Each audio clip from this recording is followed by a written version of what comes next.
Secretary of State Marco Rubio criticized Ukrainian President Volodymyr Zelensky after a tense Oval Office meeting with President Trump, calling Zelensky's conduct a fiasco and demanding an apology.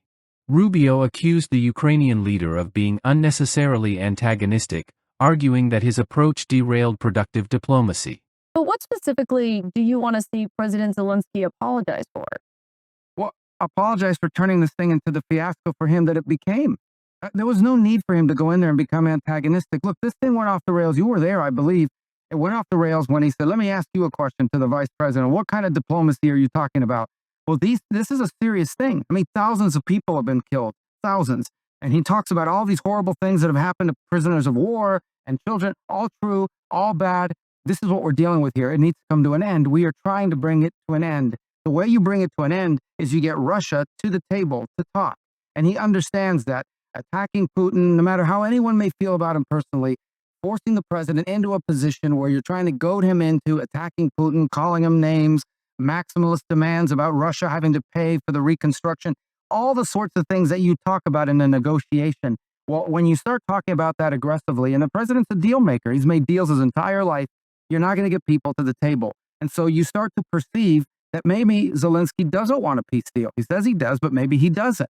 And that active, open undermining of efforts to bring about peace is deeply frustrating for everyone who's been involved in communications with them leading up to today. And I think he should apologize for wasting our time for a meeting that was going to end the way it did. There was no need for Zelensky to go in there and become antagonistic, Rubio said in a CNN interview.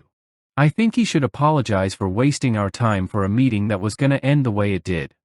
He pointed to a moment when Zelensky challenged Vice President J.D. Vance, asking, "What kind of diplomacy are you talking about?" as a key turning point in the meeting.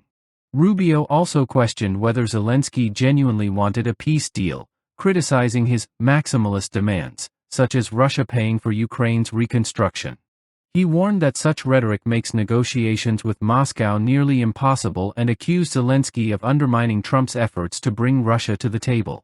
The fallout from the meeting was immediate, with reports indicating that the dispute may have cost Ukraine a $500 billion rare earth minerals deal. The broader implications of the clash have fueled concerns about U.S.-Ukraine relations, especially with over $174 billion in American aid sent since 2022. Director of National Intelligence Tulsi Gabbard also weighed in, praising Trump's leadership and warning that Zelensky's approach risks escalating the war instead of ending it. With frustrations mounting in Washington, Rubio's demand for an apology signals a potential shift in the U.S. stance on Ukraine's leadership as the Biden-era commitments come under scrutiny.